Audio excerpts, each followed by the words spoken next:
सततानुषक्तान् अशेषकाय प्रसृतान् शेषान् औत्सुक्यमोहारतिदाय जघान यो पूर्ववैद्याय नमोऽस्तु तस्मै. आपण वाग्भटाचं सूत्रस्थान पाहत आहोत आणि सूत्रस्थानामध्ये आपण 18वा अध्याय वमन विरेचन विधी बघतोय. वमन विरेचन विधी अध्याय बघत असताना त्यातले काही श्लोक आपले झालेले आहेत. मग त्याच्यामध्ये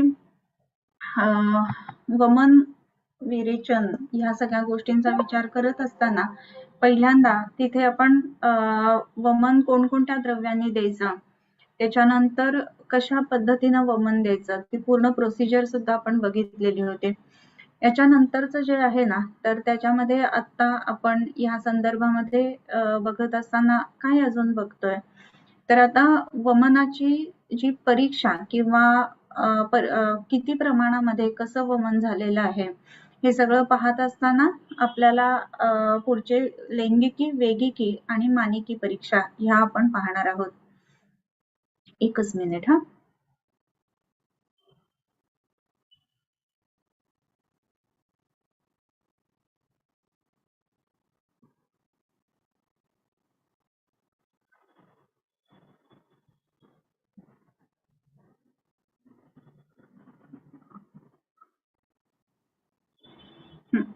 तर आता जेव्हा आपण हा वमन विरेचनाचा अध्याय पाहत आहोत तर त्याच्यामध्ये कोणकोणत्या औषधांनी कसं वमन द्यायचं हे आपण सगळं बघितलं. आणि ह्या नंतरचा जो श्लोक आहे की आता हे वमन झाल्यानंतर संसर्जन क्रम कसा बघायचा हे सुद्धा आपण बघितलं.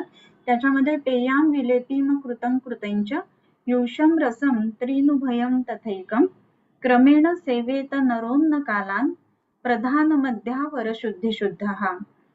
हे आपण बघितलेलं होतं की पेया विलेपी अकृतयुष कृतयुष त्याच्यानंतर मांसरस ह्या सगळ्या गोष्टी कशा पद्धतीनं द्यायच्या आणि ते किती किती अन्नकाल द्यायचे. मग त्याच्यामध्ये क्रमेण सेवेत नरोन्न कालान प्रधान मध्यावर शुद्धी शुद्ध हा. प्रधान मध्य अवर शुद्धी होत असताना त्याच्यामध्ये 3 अन्नकाल, मध्य शुद्धी असताना 2 अन्नकाल आणि त्याच्यामध्ये अवर शुद्धी असताना 1 अन्नकाल याप्रमाणे हे सर्व जे संसर्जन क्रम आहे तर तो आपल्याला फॉलो करायचा आहे. आता हे बघत असताना आपल्याला अजून एक गोष्ट पुढे येते की यथानुरग्निस तृणगो मयादे संधुक्षमाणो भवति क्रमेण महान स्थिर सर्व पचस्तथैव शुद्धस्य पेयाले भिरंतिरग्निः.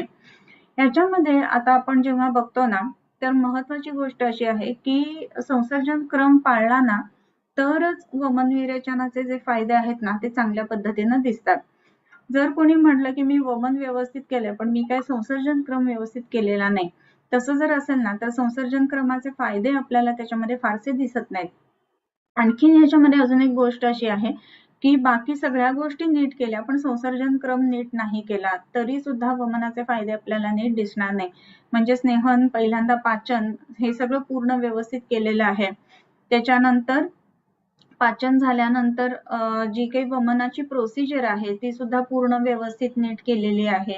त्याच्यानंतर जे वमनाचं प्रोसिजर म्हणजे ऍक्च्युअल वमन आहे तर ते सुद्धा व्यवस्थित केलेलं आहे.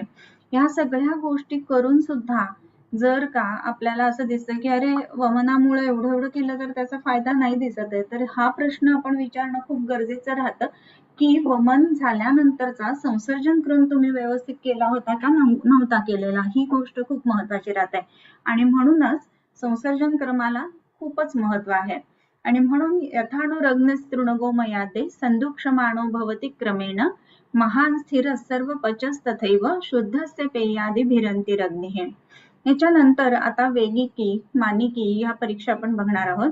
जघन्य मध्य प्रवरेतु वेगाश चत्वार इष्टा वमने षडष्टौ दशैव ते द्वित्रिगुणा विरेके प्रस्थस्तथा सा द्विचतुर्गुणश्च. आता ह्याच्यामध्ये प्रत्येक वेग किती आलेला आहे आणि कोणता आहे त्यानुसार ह्या गोष्टी सांगितल्या. जघन्य मध्य प्रवरे, जघन्य म्हणजे आपण अधन्य या अर्थाने बघतो तसं जघन्य. त्याच्यानंतर मध्य म्हणजे मध्यम वेग आणि प्रवरे. आता ह्याच्यामध्ये जघन्य मध्य प्रवरेतु वेगाश चत्वार इष्टा वमने षडष्टौ असं म्हटलेलं आहे. चत्वार इष्टा म्हणजे वमने षट अष्टौ इष्टा चत्वार षट आणि हे सांगितलेलं आहे वमने षट आणि अष्टौ 8 वेग 6 वेग आणि 4 वेग ह्या पद्धतीने सांगितलेले आहेत. आता वमनाचा उत्तम वेग किंवा उत्तम वमन झालं हे जर का आपण बघणार असू ना तर हे कसं काय आपल्याला लक्षात येणार. तर वमन उत्तम पद्धतीनं असं जर का झालेलं असेल तर त्याच्यामध्ये आपल्याला एक काय दिसतं की वमन जर का ह्या उत्तम वेगामध्ये झालेलं असेल तर त्याच्यामध्ये षट चत्वार षट आणि अष्ट म्हणजे 8 वेग त्याच्यामध्ये आलेले असायला हवेत. तर तसं जर का आलेले असतील ना तर मग मात्र आपण म्हणतो की हा वमन हे उत्तम पद्धतीने झालंय. बऱ्याच वेळेला कसं असतं ना की बृहत वेग आणि त्याच्या मध्ये म्हणजे वमनाचं औषध आपण ज्या वेळेला पेशंटला देत असतो त्यावेळेला थोडंसं प्यायल्यावर लगेच बाहेर काढणं असंही पेशंट कधी कधी करत असतात आणि असं होतं तर त्याला वेग मानला जातो. तर तसा तो वेग नाही धरला पाहिजे. पूर्ण घेतल्यानंतर पोटामध्ये जे काही आपण प्रसेक वगैरे सगळी लक्षणं बघितली ती झाल्यानंतर पुन्हा वमनाचा वेग येतोय असा जो वेग आहे ना तर तो हे 4 6 आणि 8 वेग हे उत्तम शुद्धीचं लक्षण आहे. त्यानंतर 6 वेग हे मध्यम शुद्धीचं लक्षण आहे आणि 4 वेग हे अवर किंवा जघन्य शुद्धीचं लक्षण आहे. सो चत्वार इष्टा वमने षडष्टौ आणि विरेचनाचं लक्षण काय.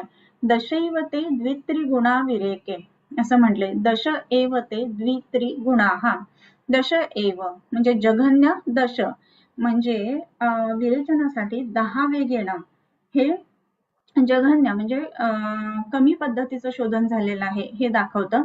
द्वित्रिगुणाः द्वित्रि म्हणजे दशच्या द्विगुण आणि दशच्या त्रिगुण म्हणजेच कसं तर दशच्या द्विगुण म्हणजे 10च्या दुप्पट किती 20 तर 20 वेग आले म्हणजे मध्यम शुद्धी झाली आणि त्याच्यापेक्षा त्रिगुण म्हणजे 30 वेग आले म्हणजे उत्तम शुद्धी झाली विरेचनाने. सो ह्याच्यामध्ये विरेचनाचे वेग जे आहेत तर ते कमीत कमी आपण जर बघितले तर ते कमीत कमी वेग जे आहेत ते 10 20 आणि 30 तर असे यायला हवेत. आता 10 20 30 हे प्रॅक्टिकली जर का आपण बघायला गेलो ना तर स्नेहसंवेदन व्यवस्थित केलं गेलं असेल ना तर वेग येतात आणि पेशंटला फार खूप जास्त थकवा येतो असंही घडत नाही खरं म्हणजे. परंतु आताच्या बदलत्या काळानुसार जर आपण बघितलं ना तर 10 ते 20 पर्यंत वेग हे पेशंट आरामात सहन करू शकतात. सहत्व पेशंटचं खूप कमी असतं आजकाल. हेच थोडंसं शहरांमध्ये बघितलं ना तर जघन्य आणि मध्य इथपर्यंत आपण विरेचनाने शुद्धी करू शकतो. पण प्रवर वेग जे आहेत ना ते आपण बघतो की साधारणपणे गावाकडे वगैरे लोक ते सहन करू शकतात पण शहरात तशी लोकांची मानसिकता जी असते ना ती म्हणजे डिहायड्रेशन होईल वगैरे असं काहीतरी असतं. सो ह्याची पूर्ण कल्पना आधी देऊन ठेवायला पाहिजे आणि मगच वमनाच्या प्रोसिजरच्या किंवा विरेचनाच्या प्रोसिजरच्या पुढे जायला पाहिजे. सो जघन्य मध्य प्रवरेतु वेगाश चत्वार इष्टा वमने षडष्टौ दशैव त्रे द्वित्रिगुणा विरेके आणि प्रस्थस तथास्या द्विचतुर्गुणश्च. आता प्रस्थ हे किती प्रस्थ म्हणजे आपण ज्याला मानिकी परीक्षा म्हणतो तर ते सांगितलेले आहेत. द्विगुण चतुर्गुण असं म्हटलंय म्हणजे एक प्रस्थ त्याच्यानंतर 2 प्रस्थ आणि 4 प्रस्थ ह्या पद्धतीनं जर का ते वमन बाहेर म्हणजे वमनाचा जे काही वेग पूर्ण आलेला आहे तो किंवा वॉमिटस ज्याला म्हणतो आपण किंवा वमित असं जो शब्द वापरलेला आहे तो तसा किंवा विरेचनाच्या बाबतीमध्ये हे जे आहे तर त्याप्रमाणे हे इतके प्रस्थ असं समजायला पाहिजे. आता एक प्रस्थ जो असतो ना तो म्हणजे 54 तोळे बरोबर. एक प्रस्थ म्हणजे जर 54 तोळे असेल ना तर साधारणपणे 54 तोळे म्हणजे 540 ग्रॅम म्हणजे वमित द्रव्य जे आहे ते 540 हे म्हणजे काढायचे सोडून बरं का तर असं असायला हवं. सो 540 त्याच्यापेक्षा 2 प्रस्थ आणि 3 प्रस्थ म्हणजे साधारणपणे 1.5 लिटर पर्यंत वमित किंवा विरेचित हे असायला हवं. सो ह्या गोष्टी आपण मानिकी म्हणजे मानानुसार किंवा प्रमाणानुसार असं आपण बघतो. त्याच्यानंतर दशैव ते द्वित्रिगुणा विरेके प्रस्थस तथा स्यात् द्विचतुर्गुणश्च पित्तावसानं वमनं विरेकात अर्धं कफान्तञ्च विरेकमाहुः. पित्तावसानं वमनं विरेकात रेचाच्या निम्म म्हणजे अनुक्रम 2 1 आणि अर्धा म्हणजे कसं तर पित्त अवसानं वमनं विरेकात अर्धम आता वमनाचा हा जो सांगितला ना तो प्रस्थांमध्ये सांगितला की 4 प्रस्थ, 2 प्रस्थ आणि 1 प्रस्थ, आणि त्याच्यापेक्षा निम्म जे आहे तर ते विरेचनाच्या बाबतीमध्ये समजायला पाहिजे. असं विरेचनाच्या पेक्षा निम्म वमनाच्या बाबतीमध्ये समजायला पाहिजे. म्हणजे वमनाचा वेग जो आहे तर तो बाहेर आल्यानंतर ते जे द्रव्य आहे ते किती असावं, तर ते 2 प्रस्थ, 1 प्रस्थ किंवा अर्ध प्रस्थ, म्हणजे विरेचनाच्या निम्मा हा वेग वमनाचा मानिकी परीक्षेमध्ये सांगितलेला आहे. त्याच्यानंतर पित्तावसानम वमनम, वमन कुठेपर्यंत द्यायचं, पित्त अवसानम, पित्त पडेपर्यंत वमन द्यायला पाहिजे, म्हणजे पित्तांत व्हायला पाहिजे. आणि विरेचन जे आहे ते कफांत असं म्हटलेलं आहे. सो विरेचनामध्ये सगळ्यात पहिल्यांदा काय होतो तर मल बाहेर येतो, मग दोष बाहेर येताना वात आणि मग त्यानंतर कफ, पित्त आणि मग कफ या गोष्टी बाहेर येत असतात. सो कफांत असं विरेचन व्हायला पाहिजे आणि वमन जे आहे ते पित्तांत व्हायला पाहिजे. सो ही त्याची लक्षणात्मक किंवा लैंगिकी चिकित्सा असं म्हटलेलं आहे किंवा मानिकी चिकित्सा असं म्हटलेलं आहे. सो पित्तावसानम वमनम विरेकात अर्धम कफांतंच विरेकमाहू, कफांतम विरेकम आहुहू, म्हणजे विरेचनम कफांत व्हायला पाहिजे आणि पित्त अवसानम वमनम असं, म्हणजे वमन कसं व्हायला तर पित्त पडेपर्यंत वमन आणि विरेकात अर्धम असं, विरेकाच्या पेक्षा अर्ध प्रमाण हे वमनाच्या द्रव्याचं जाणावं. द्वित्रान सविटकान पनीय वेगान मेयम विरेके वमनेतु पीतम. आता द्वित्रान सविट कान पनीय वेगान, सविट विटक असं म्हटलंय. विट म्हणजे काय तर जे मल बाहेर पडतोय तो, त्याच्यासोबत ज्या वेळेला आपण वमनाचा विरेचनाचा जेव्हा विचार करतोय ना तर ते औषध जे आहे तर ते 2 ते 3 वेग जे आहेत तर ते सविट या पद्धतीनं येणार आहेत आणि तेवढे जे वेग आहेत ना तर त्याचा विचार जो आहे तर तो विरेचनाचा आणि वमनाचं प्रमाण हे ठरवण्यासाठी करणार आहोत. ओके. त्यानंतर अथैन वामितं भूय स्नेहस्वेदोपपादितं श्लेष्मकाले गते ज्ञात्वा ओष्ठम सम्यक विरेचयेत. आता इथेपर्यंत जी आहे ना ती पूर्ण वमनाची प्रोसिजर सांगितली. आता ह्याच्या पुढे विरेचनाची प्रोसिजर सांगतात. कशी तर अथ एन वामितं भूयः स्नेहस्वेदोपपादितं. अथ एनम म्हणजे या पेशंटला, वामितं वमन झाल्यानंतर, भूयः पुन्हा, म्हणजे वमन झाल्यानंतर म्हणजेच स्नेहन पाचन झालं, स्नेहन झालं, स्वेदन झालं, त्याच्यानंतर वमन झालं, संसर्जन क्रम झाला आणि संसर्जन क्रम झाल्यानंतर पुन्हा स्नेहस्वेदोपपादिनं, पुन्हा स्नेहन द्यायचं, पुन्हा स्वेदन द्यायचं आणि मग हे विरेचन देत असताना स्नेहन स्वेदन उत्तम झालेलं आहे हे समजून, म्हणजे इथे सुद्धा म्हणताना कसं म्हटलं ना की विरेचन जे आहे ते वमनाच्या नंतर असं द्यावं. इव्हन रेग्युलर पेशंट्स मध्ये पण आपण बघत असतो की विरेचन जे आहे ते आधी वमनपूर्वक असं जर दिलं तर त्याचा परिणाम जास्ती चांगला येतो. प्रॅक्टिकली काही गोष्टी ज्या दिसतात ना त्याच्यामध्ये समजा आपण वमन नाहीच दिलेलं आहे आणि डायरेक्ट पेशंटला विरेचन देतो, असं जर का करायला लागलं ना तर काय व्हायला लागतं की विरेचन देत असताना कफ जो आहे तर तो खालती म्हणजे वाताच्या गतीने येतो आणि मग ग्रहणीवरती कफाचं आवरण होतं आणि मग काही वेळेला आपल्याला जी लक्षणं दिसतात ना त्याच्यामध्ये आपल्याला काय म्हणू ज्याला की अमिबियासिस सारखी किंवा कफवातज ग्रहणीसारखी अशी लक्षणं दिसायला लागतात आणि म्हणून वमनपूर्वक विरेचन करावं. आता वमनपूर्वक विरेचन करावं असं म्हणत असताना अथ एनम वामितम म्हणजे एनम त्याच रुग्णाला वमन देऊन नंतर विरेचन द्यावं असं म्हटलंय. पण विरेचन देताना जसं म्हटलं त्याप्रमाणे आधी पाचन, स्नेहन स्वेदन, वमन, संसर्जन क्रम, मग पुन्हा स्नेहन, म्हणून स्नेहस्वेदोपपादितम. आणि मग विरेचन द्यायचं ते कधी द्यायचं तर श्लेष्म काले गते ज्ञात्वा कोष्ठम सम्यक विरेचयेत. श्लेष्मकाल गेला आहे असं समजून मग कोष्ठाचं विरेचन करावं. आता ह्या श्लेष्मकाले गते ज्ञात्वा ह्याची जी एक्सप्लेनेशन किंवा ह्याचा जो अर्थ लावला जातो ना तो खूप वेगवेगळ्या पद्धतीनं लावला जातो. पहिल्यांदा म्हणजे श्लेष्मकाले गते ज्ञात्वा असं जेव्हा आपण म्हणतो ना तर त्यावेळेला श्लेष्मकाल निघून गेलेला आहे याचा अर्थ कसा घेतला जातो तर कफाचा काळ कुठला आहे तर साधारणपणे पहिला जो हे सांगितलेला आहे प्रहर तो कफाचा आहे, बरोबर. मग सकाळ झाल्यानंतर ज्या वेळेला 10 ते 2 हा पित्ताचा काळ आहे. मग दुपारी 10 वाजता सर्वसाधारणतः विरेचन दिलं जातं आणि 10ला विरेचन दिल्यानंतर मग साधारणपणे 1 वाजल्यापासून वेग यायला सुरुवात होते. हा एक मतप्रवाह आहे की श्लेष्मकाले गते ज्ञात्वा.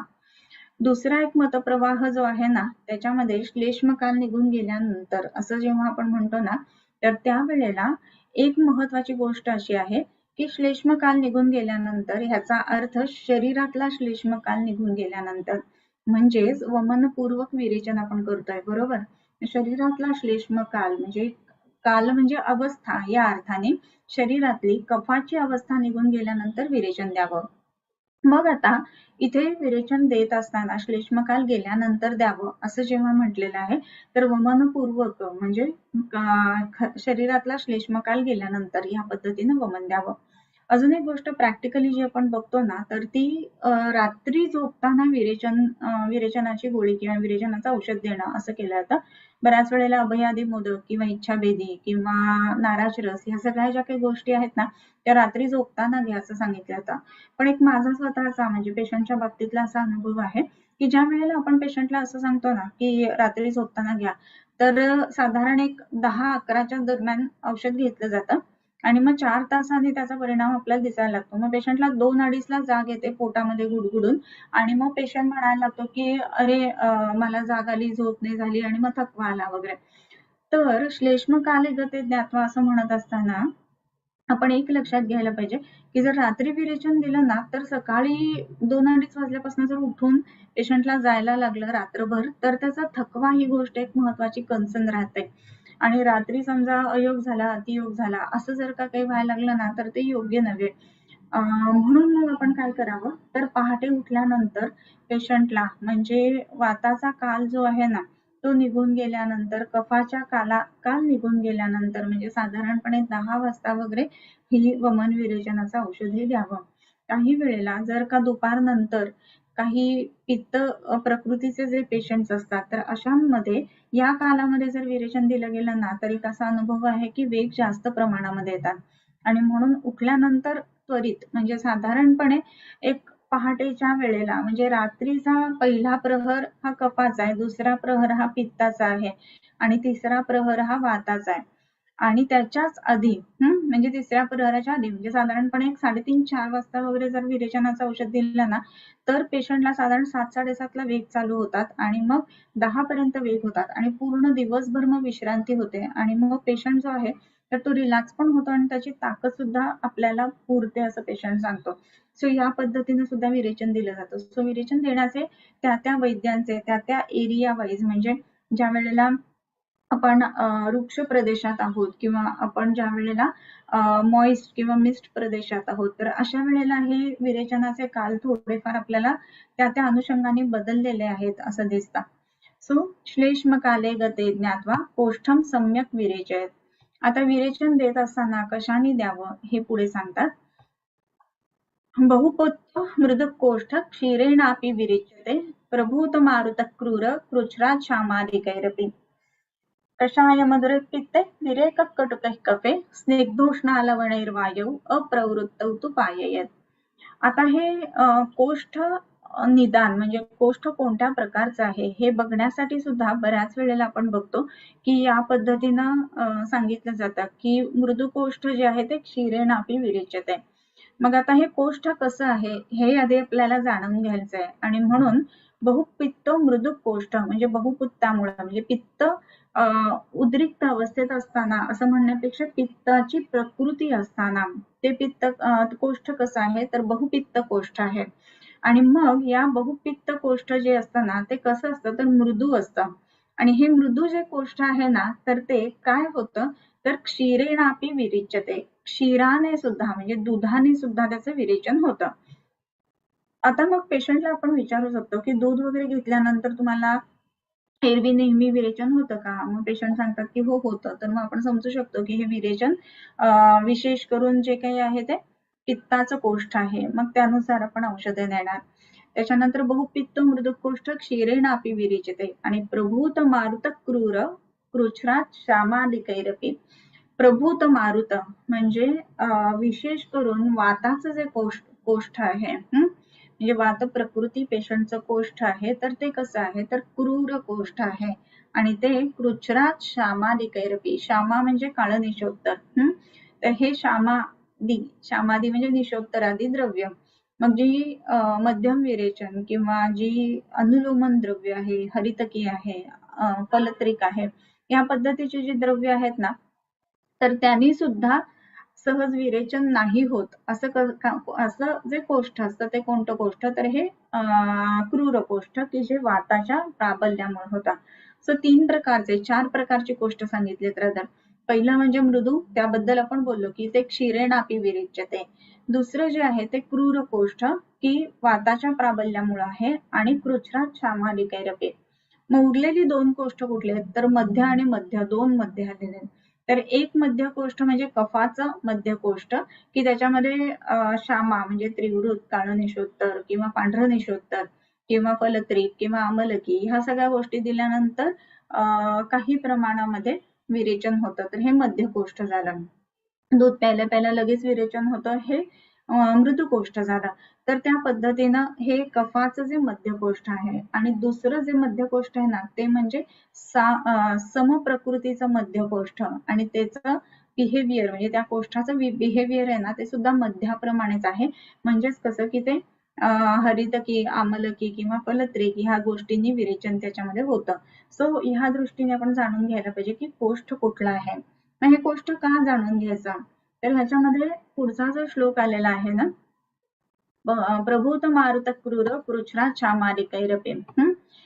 आता ह्याच्या आधी आपण बघितलं की ज्ञात्वा कोष्ठम सम्यक विरेचयेत श्लेष्मकाले गते, श्लेष्मकाल निघून गेल्यानंतर ज्ञात्वा कोष्ठम, कोष्ठ जाणून मग सम्यक विरेचन द्यावं, कोष्ठ जाणून मगच विरेचन द्यावं बरं का. म्हणजे विरेचना देताना आपल्याला कोष्ठाचा अंदाज नाहीये आणि कोष्ठाचा अंदाज नसताना एकदम आपण जर का तीव्र विरेचन दिला तर त्यामध्ये अत्येक अवस्था येण्याची शक्यता असते आणि म्हणून पेशंटला हे आपण प्रश्न विचारून घ्यावेत आणि हे प्रश्न विचारल्यानंतर जर का त्याला नाही मला काही सांगताच येत नाही असं जर असेल ना तर त्याच्यामध्ये सुरुवात करत असताना किंवा विरेचन देत असताना एकदम तीव्र विरेचन देऊ नये. मग त्याच्यामध्ये कमी मात्रेमधला म्हणजे डोस जो आहे तो कमी अशाच पद्धतीने द्यायला हवा. एक वेळ थोडासा कमी प्रमाणामध्ये म्हणजे जघन्य किंवा मध्य इथपर्यंत विरेचन झालं तरी चालतं, पण प्रवरपेक्षा जास्त म्हणजे अतियोग झाला तर त्याच्यामध्ये लगेच अत्येकता येत असते आणि म्हणून विरेचन देताना कोष्ठाची जाणीव किंवा कोष्ठाचं ज्ञान करून घेणं हे खूप महत्वाचं आहे. ज्ञात्वा कोष्ठम ज्ञात्वा विरेचयेत. आता हे आपण बघितलं की कोष्ठाचे प्रकार कोणते, मग त्याच्यानुसार कषाय मधुरै पित्ते विरेकः कटुकैः कफे स्निग्धोष्णालवणैर्वायौ अप्रवृत्तौ तु पाययेत. इथेपासून नवीन विषय चालू होतो. कषाय मधुरैः पित्ते म्हणजे पित्ताचं जर का व्याधी असतील मग त्याच्यामध्ये कोणत्या औषधांनी विरेचन द्यावं, तर कषाय आणि मधुर औषधांनी विरेचन द्यावं. आता कषाय आणि मधुर औषधं असं का, तर पित्त शमन करणारी औषधं जी आहेत ना ती कषाय आणि मधुर आहेत. बरं, तत्राद्या मारुतम घंती त्रयस्तिक्तादय कफम कषाय तिक्त मधुराः पित्तम. कषाय, तिक्त आणि मधुर हे पित्ताचं शमन करणार आहेत आणि म्हणूनच पित्ताचे जर का व्याधी असते तर कषाय, तिक्त, मधुर ह्या किंवा कषाय मधुर ह्या द्रव्यांनी विरेचन द्यायला हवं. आता कषाय मधुर ही विरेचन कुठली आहेत किंवा ह्याची द्रव्य कोणते, तर बरेच दिवसांमध्ये होमवर्क नाहीये दिलेला, तर तुम्हाला होमवर्क आता हा आहे की कषाय रसाची विरेचन द्रव्य आणि मधुर रसाची विरेचन द्रव्य ही शोधायची. आता मधुराचं एक उदाहरण जे आहे ना ते म्हणजे यष्टी मधू. तर यष्टी मधू जास्त मात्रेमध्ये घेतली तर ती वमनोपग आहे आणि यष्टी मधू जे आहे ना ते विरेचन सुद्धा करणार आहे. तसंच फलत्रिकचं पण आहे. तर त्याप्रमाणे फलत्रिक पंचरस, षड्रस असं आहे, पर यष्टी मधू मधुरप्राय अशी आहे. सो मधुर रसाची विरेचन द्रव्य कुठली, आता हे तुम्ही शोधून काढायचं आहे. ओके, सो कषाय मधुर पित्ते विरेकः कटुकैः कफे. कफासाठी विरेचन जर का द्यायचं झालं, कफाचे व्याधी आहेत म्हणून विरेचन आपल्याला द्यायचं असेल तर तिथे कुठल्या रसाचं औषध वापरायला हवं, तर कटू रसाची औषधं तिथे वापरायला पाहिजेत. का, तर तत्राद्या मारुतम घंती त्रयस्तिक्तादय कफम. त्रयस्तिक्तादय हा म्हणजे कुठले, रसास्वादू आम्ल, लवण, तिक्त, उष्ण आणि कषाय. बरोबर, सो त्या दृष्टीने हे वापरायला पाहिजे. म्हणजे कफाचं शमन पण होईल आणि विरेचन पण होईल, हे 2 भाग त्याच्यामध्ये आपण लक्षात घ्यायला पाहिजे. आणखीन एक महत्वाची गोष्ट म्हणजे आता इथे सुद्धा होमवर्क असा की आपण ही जी द्रव्य बघतो तर ह्यामध्ये विरेचन करणारी आणि त्याच्यामध्ये कटू रसाची अशी द्रव्य कुठली, तर एक द्रव्य लगेच समोर येतं की ते म्हणजे तिक्ता, बरोबर. तर तिक्ता जे आहे तर त्यानुसार ते आपण बघायला पाहिजे.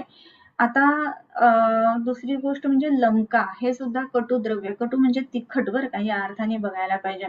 मरीच हे सुद्धा विरेचन करणार आहे, काही लोकांना त्याच्यामुळे सुद्धा होत असतं. तर ही गोष्ट किंवा ही द्रव्य आहेत ती शोधून काढायची, म्हणजे आपल्याकडे समोर ज्या ज्या वेळेला पेशंट येतील ना त्यावेळेला आपल्याला लगेच कळलं पाहिजे की अरे मला हे कफासाठी विरेचन द्यायचे तर कटू रसाचं पाहिजे, तर ही माझ्याकडे कटू रसाची द्रव्य आहेत, यातलं पेशंटच्या दृष्टीने कुठलं योग्य आहे ते आपण चांगल्या पद्धतीने चूज करू शकतो. त्याच्यानंतर स्निग्ध उष्ण लवणैहि वायू, वायू प्रधान व्याधी असताना स्निग्ध उष्ण आणि लवण अशी औषधं वापरावीत. मग स्निग्ध उष्ण आणि लवण असं म्हणत असताना विरेचन करताना मग इथे वेगवेगळे सिद्ध स्नेह हे सुद्धा आपण विरेचनासाठी वापरू शकतो. स्निग्ध, सगळे स्नेह जे आहेत ते स्निग्ध आहेत आणि हे स्निग्ध स्नेह जे आहेत तर त्याच्यामध्ये सिद्ध औषधांनी, मग ती औषधं कुठली असायला पाहिजे तर लवण प्रधान अशी औषधं आणि उष्ण गुणाची अशी औषधं, यांनी सिद्ध असे स्नेह हे सुद्धा आपण विरेचनासाठी वापरू शकतो. त्याच्यामध्ये स्निग्ध उष्ण लवणैर्वायू, आता पुन्हा वायूचं शमन करण्यासाठी स्निग्ध उष्ण आणि लवण, तर लवण रसाची विरेचन करणारी द्रव्य, उष्ण आणि विरेचन करणारी द्रव्य, स्निग्ध आणि विरेचन करणारी द्रव्य अशी कोणती आहेत तर त्याची लिस्ट करून हा होमवर्क तुम्हाला आहे. अप्रवृत्तौ तु पाययेत उष्णांबु स्वेदयेत अस्य पाणितापेन चोदरम. अप्रवृत्तौ तु, आता आपण बघितलेलं की जर का वेग येत नसेल तर प्रवर्तयन प्रवृत्तांश जानुतुल्यासने स्थितः, हे आपण वमनाच्या ह्याच्यामध्ये बघितलेलं होतं की जर का वमनाचा वेग येतच नसेल तर काय करावं, तर अंगुलिभ्यामनायोस्तो नालेन मृदुनाथवा गलताल्वरुजन वेगान अप्रवृत्तान प्रवर्तन. हे जर का वेग प्रवृत्त होतच नसतील, म्हणजे आता विरेचनाचं औषध घेतलेलं आहे आणि तरी सुद्धा वेगाचं प्रवर्तन होत नाहीये, मग अशा वेळेला काय करायला पाहिजे, तर इथे सांगतात वेगानाम प्रवर्तनम स्निग्ध उष्ण लवणैर्वायू अप्रवृत्तौ तु पाययेत. प्रवृत्त नसतील वेग तर त्यांच्यासाठी काय द्यावं, उष्णांबू स्वेदयेत अस्य. उष्णांबू म्हणजे गरम पाणी पेशंटला प्यायला द्यायचं, त्यांनी वेग येतील. मग आता वेगांचं जर का प्रवृत्ती होत नाहीये तर अशा वेळेला गरम पाण्याचा कसा काय उपयोग होत असेल याचा सुद्धा आपण विचार करायला पाहिजे. मग गरम पाणी जे आहे ते वाताचं अनुलोमन करणार आहे, गरम पाणी जे आहे ते स्वेदन करणार आहे. गरम पाणी वाताचं अनुलोमन करत असल्यामुळं वाताची गती प्राकृत करेल आणि वाताची गती प्राकृत केल्यामुळं गरम पाण्यामुळं वेग येणं ही गोष्ट होते. आता आपण पेशंटच्या बाबतीमध्ये सुद्धा बघतो, आत्मान आहे, आटोप आहे किंवा पोट फुगल्यासारखं आहे तर गरम पाणी घेतल्यानंतर पेशंटला गॅसेस पास होतात, बरं वाटतं, म्हणजे वाताचं अनुलोमन गती मेंटेन करण्याचं काम जे आहे ते उष्णोदक करतं आणि म्हणून गरम पाणी अशा वेळेला प्यायला द्यायचं. सो ह्याच्यामध्ये उष्ण जलपान द्यायचं आणि स्वेदयेत अस्य स्वेदन द्यायचं. स्वेदन दिल्यानंतर काय होणार आहे तर कोष्ठामध्ये सगळे दोष येणार आहेत आणि मग ते बाहेर पडण्यासाठी प्रवृत्त होतील. आणि पाणी तापेन च उदरम, पाणी तापेन स्वेदयेत अस्य, अस्य म्हणजे या रुग्णाला, पाणी तापेन म्हणजे काय, पाणी म्हणजे हात, गरम पाण्याच्या पिशवीनं शेकावं असं नाही बरं का, हात आहेत ना तर ते गरम करून, म्हणजे हस्तस्वेद आहे त्या पद्धतीनं ते स्वेदन द्यावं. हॉट वॉटर बॅगने शेकलं म्हणून बिघडत काही नाही, परंतु पाणी याचा अर्थ हात आणि हस्तस्वेद द्यावं. कशाला द्यायचा तर उदरम, उदराच्या ठिकाणी हस्तस्वेद द्यायचा. कसा द्यायचा तर हात गरम करायचे, ते पोटावरती लावायचे, म्हणजे ती अनुलोमन दिशा त्याला प्राप्त होईल आणि मग विरेचनाचे वेग येतील. उत्थानेल्पे दिने तस्मिन् भुक्त्वा अन्ये द्युः पुनः पिबेत. आता त्या दिवशी समजा आलेच नाहीत वेग तर झोपावं, दुसऱ्या दिवशी अल्पे दिने तस्मिन् भुक्त्वा, म्हणजे तस्मिन दिने अल्पे भुक्त्वा म्हणजे त्या दिवशी थोडंसंच खायला द्यायचं त्या पेशंटला. समजा आपण केलं आणि विरेचनाचे वेग आलेच नाहीयेत पेशंटला, असं जर का झालं, पेशंट काही सांगतात की औषध घेतलं आणि अजिबात एक पण वेग नाही आला, माशा मिळेल त्या दिवशी अल्प भुक्त्वा म्हणजे थोडंच खायला द्यायचं आणि मग त्याच्यानंतर काय करायचं आपल्याला तर पुन्हा दुसऱ्या दिवशी त्याला विरेचन द्यायचं आहे. आणि म्हणून असं म्हटलेलं आहे की विरेचन देत असताना सुरुवात जी आहे ना तर ती कमी मात्रेपासून करायची. नाही वेग आले तर उत्थाने अल्पे दिने तस्मिन भुक्त्वा अन्यद्युः पुनः पिबेत. अन्यद्यू म्हणजे दुसऱ्या दिवशी, पुनः पिबेत पुन्हा विरेचनाचं औषध पिबेत असा. म्हणून समजा एकदा दिलं नाही वेग आले त्या दिवशी अल्प मात्रा अल्प आहार करायचा आणि दुसऱ्या दिवशी पुन्हा ते विरेचनाचं औषध द्यायचा. त्याच्यानंतर अदृढ स्नेह कोष्ठस्तु पिबेत ऊर्ध्वं दशाहतः भूयो अपि उपकृतः तनुः स्नेह स्वेदैर विरेचनम. याच्यामध्ये अदृढ स्नेह कोष्ठस्तु असं म्हटलेलं आहे. अदृढ कोष्ठ स्नेहस्तु म्हणजे काय तर स्नेह विरहित अदृढ स्नेह, दृढ स्नेह म्हणजे स्नेहयुक्त असं कोष्ठ म्हणजे स्नेहन चांगलं केलेलं आहे आणि मग आपण विरेचन देतोय तर ते विरेचन आहे ते लागू पडतं.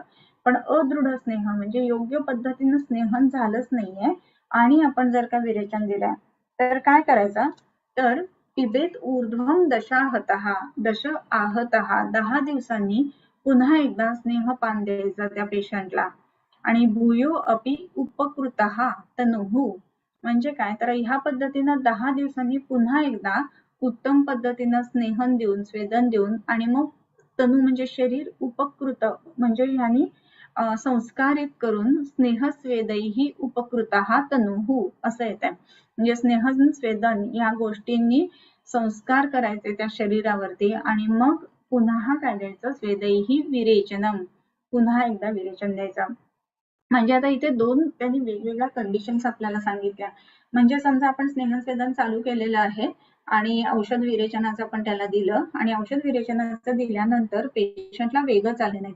मग काय करा तर त्या दिवशी थोडासा आहार अल्प मात्रेमध्ये देऊन मग पेशंटला रात्री झोपू द्यावं आणि उत्थाने दुसऱ्या दिवशी उठून दिने तस्मिन भुक्त्वा अन्यद्युः पुनः पिबेत. दुसऱ्या दिवशी पुन्हा विरेचनाचं औषध द्या आणि मग विरेचनाचं औषध लागू पडेल म्हणजे विरेचन होईल. पण आता हे विरेचन देत असताना सुद्धा काही पेशंट्स मध्ये असं दिसतं की तरी सुद्धा विरेचन झालेलं नाहीये. मग त्याचं कारण काय असेल हा क्वेश्चन मार्क ना म्हणजे प्रत्येक वेळेला आपण बघायला पाहिजे की हे कशामुळे झाला.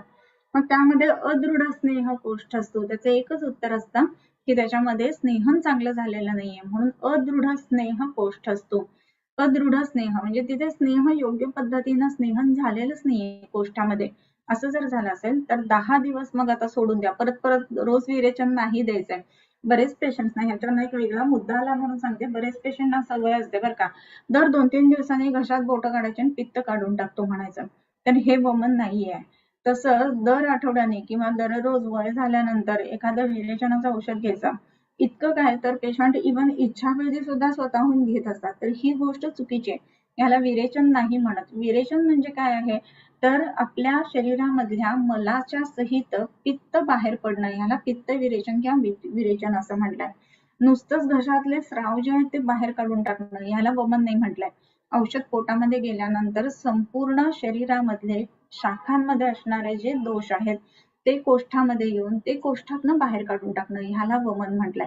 सो आपण पेशंटला हे सांगायला पाहिजे की वमन आणि नुसतं बोट घशात काढून किंवा लवण जल पिऊन बाहेर पाणी काढून टाकणं ह्याला वमन नाही म्हणायचं. सो ते जे आहे ना तर त्याला पण उत्कलेश निर्माण करणं असं फक्त म्हणून फार तर परंतु ते वमन नाहीये कारण की त्याच्यामधनं दोष बाहेर नाही पडत आहे. शोधन जे अपेक्षित आहे ना त्याच्यामध्ये वमन ही ह्याच पद्धतीनं प्रोसिजर व्हायला पाहिजे. आता विरेचनाच्या बाबतीमध्ये विरेचन देत असताना आपण आज दिलं विरेचन आणि ते नाही लागू पडलं किंवा विरेचन नाही झालं पेशंटला तर त्या दिवशी काय करायचंय आपण की मग पुन्हा एक दिवस थांबून अल्प मात्रेमध्ये अल्प किंवा लघु आहार असं देऊन पुन्हा दुसऱ्या दिवशी द्यायचा. मग पुन्हा दुसऱ्या दिवशी दिल्यानंतर ते लागू पडायला हवं. नाही पडलं तर पुन्हा तिसऱ्या दिवशी नाही द्यायचं हे पण लक्षात ठेवायला पाहिजे. मग काय करायचं अशा वेळेला स्नेहस्वेदन व्यवस्थित झालेलं नाहीये हे आपण समजून घ्यायला पाहिजे आणि मग 10 दिवसांची गॅप देऊन कारण पहिला घेतलेला तो स्नेह आहे तो पचायला तर पाहिजे ना.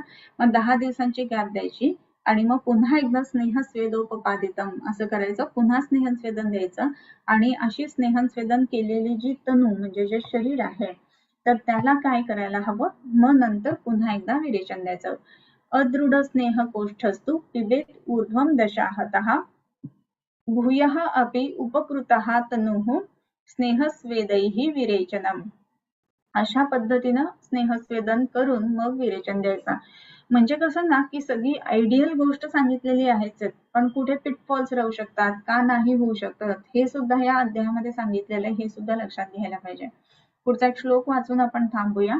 योगिकं सम्यगालोच्य स्मरणपूर्वम मतिक्रमम् हृत्कुक्षशुद्धिरुचि हृत्क्लेशश्लेष्मपित्तयोः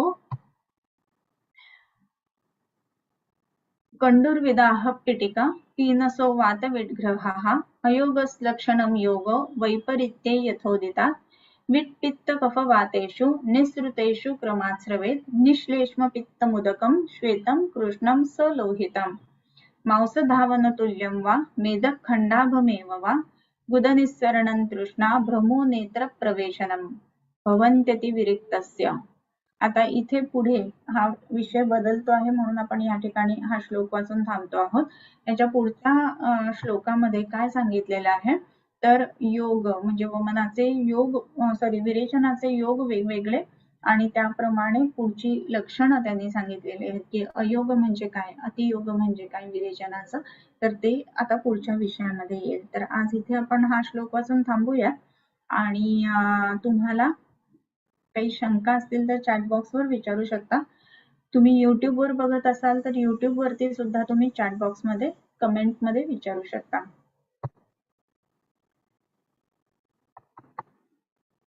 पहिलाच प्रश्न विचारलेला आहे, विरेचनापूर्वी लघु वमन देता येईल का? तर नक्कीच देता येईल. प्रत्येक वेळेला कसं आहे ना की आपल्याला विरेचन द्यायचं आहे, म्हणजे मुख्य उपक्रम आपल्याला विरेचन करायचं आहे, पण पूर्ण स्नेहस्वेदन करून वमन करून मग त्याच्यानंतर विरेचन देणं एवढा वेळ प्रत्येक वेळेला पेशंटला असतो असं होत नाही, किंवा काही वेळेला तेवढी गरज पण नसते. फक्त तिथनं कोष्ठामधलं जे कफ आहे तो बाहेर निघून जावा या दृष्टीने सध्या स्नेहन देऊन आपण लघुवमन देता येतं आणि लघुवमन झाल्यानंतर स्नेहस्वेदन करून विरेचन असं आपल्याला करता येईल. 13 वर्षाचा मुलगा आहे, 2.5 वर्षापासून मलबद्धतेचा त्रास आहे, वर्षभर प्रतिक्षय होतो, स्राव कधी कधी पातळ असतं, कधी येतात, श्वास घ्यायला त्रास होतो. कसं ना की पोट खराब झालं ना की त्याच्यानंतर प्रतिक्षय लक्षण दिसतंच. त्याच्यानंतर त्वक वृक्षता प्रकृती वातप्रधान आहे, कृष्ण कृश आहे. बस्ती उत्तम कार्य करेल ना, योग बस्ती द्यावी का? मूर्छित तेल एरंडे तेल द्यावा की दुसरं कोणतं तेल वापरावं? बस्ती पुरेशी होईल की अभ्यंतरता औषध पण द्यावे लागते? एकतर मुलाचं वय लहान आहे, 2.5 वर्ष आहे, परंतु अभ्यंतर औषधं तरी सुद्धा वापरायला हवीत. का वापरायची? तर 13 वर्षाचा मुलगा आहे, 2.5 वर्षापासून त्रास होता, तर अभ्यंतर औषधं का द्यायची? तर फक्त बस्ती आपण ज्या वेळेला करणार ना तर काही वेळेला असं होतं की तेवढे 14 दिवस 21 दिवस बस्ती झाल्यानंतर पुन्हा काही वेळेला रिपीट होण्याची शक्यता असते. मग इथे ज्या वेळेला आपण विचार करतो तर त्याचा पाचन व्यवस्थित होतंय की नाही, तीनही अवस्था ज्या आहेत पचनाच्या तर त्या व्यवस्थित होतात की नाही हे बघायला हवं. बऱ्याच वेळेला असं होतं की आमाजीर्ण म्हणजे पहिल्या अवस्थेमध्येच कफाचं अजीर्ण ज्याला म्हणतो तसं पेशंटला असतं आणि म्हणून त्याचा परिणाम म्हणून कफ जो आहे तो कफाच्या स्थानांमध्ये म्हणून प्रतिक्षय वगैरे ही लक्षणं यायला लागतात. त्याच्याच बरोबरीनं कफाच्या ग्रहणीप्रमाणे सुद्धा पेशंटमध्ये अशी लक्षणं दिसतात की ब्रेकफास्ट नंतर पुन्हा एकदा मोशनला जाणं, सकाळी एकदा जाणं, चहा घेतल्यावर परत एकदा जाणं, ह्या सगळ्या गोष्टी दिसत असतात. सो त्यामुळे फक्त बस्ती करायच्या ऐवजी अभ्यंतर औषधं वापरणं, पाचन करणं हे सुद्धा महत्वाचं राहील. अशा केसेसमध्ये ना अमिबिका म्हणून जी टॅबलेट आहे मला वाटतं चरकची, तर त्याचा सुद्धा खूप चांगला परिणाम येईल. एक अर्धी गोळी रोज सकाळी असं जरी दिलं ना तरी ते वापरायला पाहिजे. आरोग्यवर्धिनी या पेशंटमध्ये फायदेशीर ठरेल असं मला वाटतं. 1 गोळी 2 वेळाप्रमाणे आणि शिवाय त्याच्यानंतर योग बस्ती करून घ्याव्यात. आणि त्याच्यामध्ये एरंड तेलाचे, स्नेहाचे किंवा तिळ तेलाचे कुठलेही बस्ती वापरले तरी सुद्धा चांगला परिणाम येईल.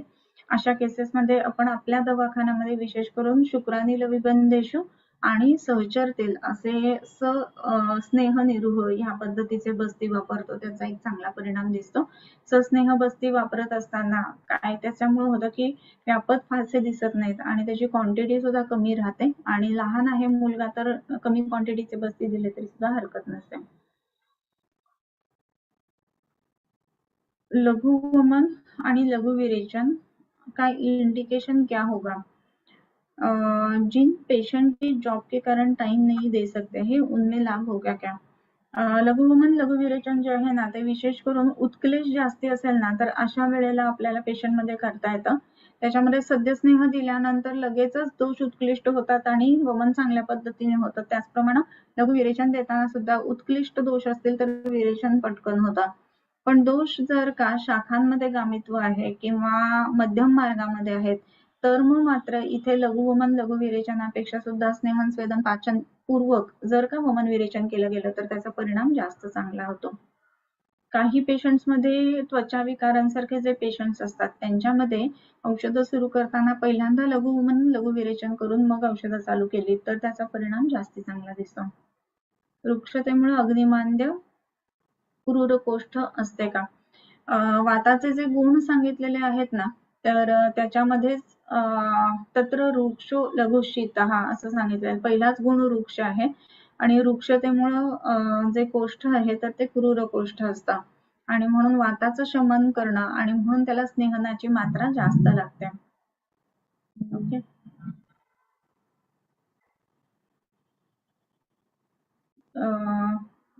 शंखवटी घृतामधून देऊ शकता येईल का? हो, देता येईल त्या 13 वर्षाच्या मुलाला. राईट.